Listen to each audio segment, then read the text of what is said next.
Gateway was one of the wackiest races of the season by far. Let's talk about it.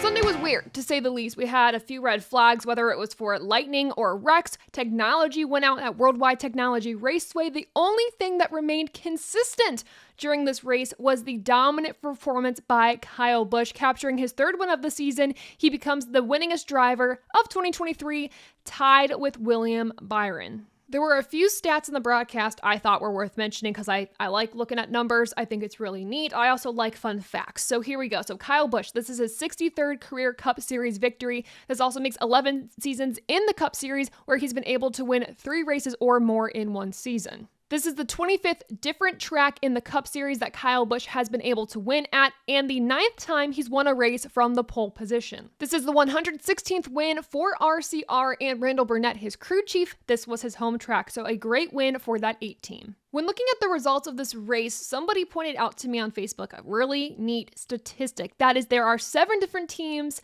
represented in the top 10 from Gateway, from Hendrick to Trackhouse to Front Row Motorsports. Very impressive top 10, and it speaks to this Gen 7 car, the job that it is meant to do, which is to create parity and level the playing field. In any other top-level motorsports that we see in the world, you don't have this type of parity, so appreciate it. We're getting something that we don't see in any other motorsports, which is this type of parity and this type of competitiveness from that many teams in the field. So impressive stat from Sunday's race.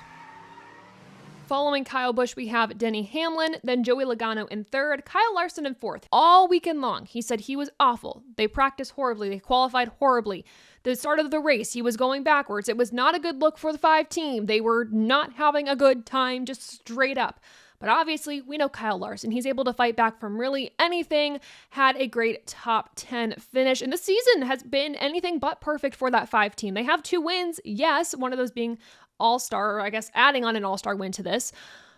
But they've had almost as many DNFs as they have been able to finish a race, which for Kyle Larson and how perfect that team is and the championship caliber of that team sucks. A lot of those instances have not been at his fault. It's been getting involved in other people's messes, but still. Regardless, a great result for Kyle Larson this weekend, despite the issues that they ran into during practice qualifying and the start of the race. Resilience. I think that's the word I can use to describe the 5 team right now. 5th place, Martin Truex Jr., and 6th place, we have Ryan Blaney. To me, he had a potential to win this race. Probably the second best car next to Kyle Busch, maybe throwing Denny Hamlin in the mix there as well with one of the best cars of the day. Unfortunately for Ryan Blaney, I think where he lost this was on the restarts. He just wasn't able to get a launch when he was out of the front row. So disappointing for Ryan Blaney, where I think it was a day where we all thought he could go with back-to-back wins, winning the 600, perhaps winning at Gateway as well. It just did not happen. 7th, Daniel Suarez. 8th, William Byron. 9th, Michael McDowell. And 10th, Kevin Harvick. There are a few key finishing positions I wanted to note for you all. So starting off with Eric Jones in the 18th position. This isn't necessarily about Eric Jones, but this is about his tire changer, Thomas Hatcher, who was injured during Sunday's race. It's not really clear what ended up happening to him. The broadcast originally said that Austin Dillon hit him head on, but Austin Dillon's crew quickly refuted that, saying they didn't make contact with him at all. All we do know about this is that he collapsed, he was unconscious, and then it was later reported that he was awake and alert with the safety team and was being transported to a local hospital. That's all we know at this time, the time that I'm recording this. But if we have any updates, we will update you at TobyChristieCom. But that's an instance, and just a reminder, I think, to all of us, the dangerous job that these pit crews have. It's not an easy job. It's not a safe job. I couldn't do it. They're brave folks that go out there in front of these cars to make sure that these cars can win races, make sure that they get the care that they need. So first off, a thank you to the pit crew members for being those folks week in, week out, being brave enough to do this job, and also the strength that you need to do this job. But also thoughts are with Thomas as he recovers. Again, if we have any more information on this, we will let you know at TobyChristie.com. In 30th, we had Bubba Wallace. In 32nd, Ricky Stenhouse Jr., drivers that did not finish this race for one reason or another. For Stenhouse, it was getting involved in a wreck, which we'll talk about in a minute. But for Bubba Wallace, This ends his top 5 streak, which sucks. If you count North Wilkesboro, that was 4 straight top 5s in a row for that 23 team. Unfortunately, an issue that plagued 4 teams in total during Sunday's race was brake rotor issues. Brake rotors just exploded for drivers like Carson Hocevar, which we'll also talk about in a second, Noah Gragson. It was a messy situation, and when asked why this was happening, Randall Burnett, Kyle Busch's crew chief, gave us a little bit of an answer. He said, this track is unique. You have really long straightaways, and during those straightaways, you're not really on your brakes, or you're not on your brakes at all. It gives those brakes time to cool off. When you go to enter the corner or enter a turn, you're slamming on those brakes. It heats them up really fast. So you're going from having a long period of time of cooling on these brakes to heating them up, and then you cool them off again. And that wear and tear on the brakes can cause them to crack or break. So kind of explaining why we might have seen that there. It could have also been, according to him, maybe a parts issue or just the brake rotors that the teams decided to use. But mostly the track and also a lack of data from this track with the Gen 7 car. Remember, the first time we went here with the Gen 7 car, or the Cup Series has gone here, was last year. And then we had the issues with track Wi-Fi and everything going down at the track, which means that they didn't have data to really look at. They were going old school with pen and paper. They didn't have SMT data from what I've heard at the track, and from what I was hearing online. So it all kind of compiled to make an interesting race. But that's the issue with the brake rotors. Let's talk about the Stenhouse wreck right now. Austin Dillon didn't finish this race in the 31st position. He went 3 wide. Stenhouse, Austin Dillon, and Austin Cindric. This is the tale of the 2 Austins right now. And there's a whole controversy around this. So let's talk about it. So Austin Dillon thinks, because of how everything kind of looked out, that he was intentionally right rear hooked by Austin Cindric. They believe Austin Cindric deserves a penalty. RC, Richard Childress, believes the same exact thing. Here's why I don't believe this was intentional, and I'm just saying this based off of looks. Obviously, I don't know, again, if they have SMT data to be able to look at this from a data perspective, or what NASCAR is doing exactly. They said that they will review the incident, but I would be shocked if there was a call for intent here and a suspension for Cindric. Let's take a look at the wreck between Denny Hamlin and Chase Elliott the week before, and then this wreck at Gateway, and you kind of just see what I'm talking about here. So for Denny Hamlin and Chase Elliott, it was clear that there were issues leading up to this wreck. Hamlin and Elliott make initial contact. Then after that initial contact, there is a clear and drastic move by Elliott to get into the right rear quarter panel of Denny Hamlin. And based on SMT data and radio communications, it's very clear it's intentful. In my opinion, there's no other way to explain that drastic shift. When we go to look at the Austin Cindric issue with Austin Dillon, there isn't a dramatic turn of the wheel. It clearly looks like 3 guys to me going for the same exact spot, and something had to give. And what had to give at that point and where they were on the track was when Austin Cindric's front bumper kind of nudged the quarter panel of Austin Dillon and sent him spinning. It's going to bring up a whole discussion here of, okay, well, is any right rear turn, is that considered suspension? Is that grounds for suspension? But this, to me, was a turn in a racing incident. It was not out of malice, and it was not a hook necessarily. That's where I separate the two. And for me, I didn't see anything on the track that specified something brewing between these 2 drivers or frustrations boiling over and Austin Cindric having a reason to do this. So I'm going to be interested to see how NASCAR rules this over, but I do not think this will be suspension for Austin Cindric. Speaking of suspended drivers, Chase Elliott was out at Gateway due to suspension because of that right rear hook on Denny Hamlin at the 600. So filling in for him was Corey LaJoie, and filling in for Corey LaJoie in the 7 Spire car was Carson Hocevar, who had his Cup Series debut this weekend. Something interesting I found is that Carson Hocevar actually outperformed Corey while he was still in the race. I say when he was still in the race, as I mentioned earlier, because he had a brake rotor fail on him, which was very unfortunate. I mentioned some of the other drivers involved in that. Noah Gragson had a very heavy hit with that brake rotor failure. I'm glad he seems to be okay.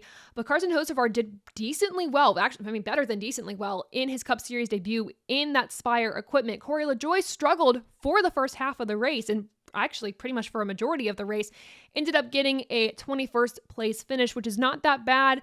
Corey LaJoie was a little disappointed in how he performed on Sunday, but was grateful for the opportunity, he said post-race. So it's kind of getting to see what he could have done in top-tier equipment, but I also know circumstances Sunday with everything that happened were a little out there. So that's all you can ask for Corey LaJoie, is just finishing the race in the 9 car, but that is your results.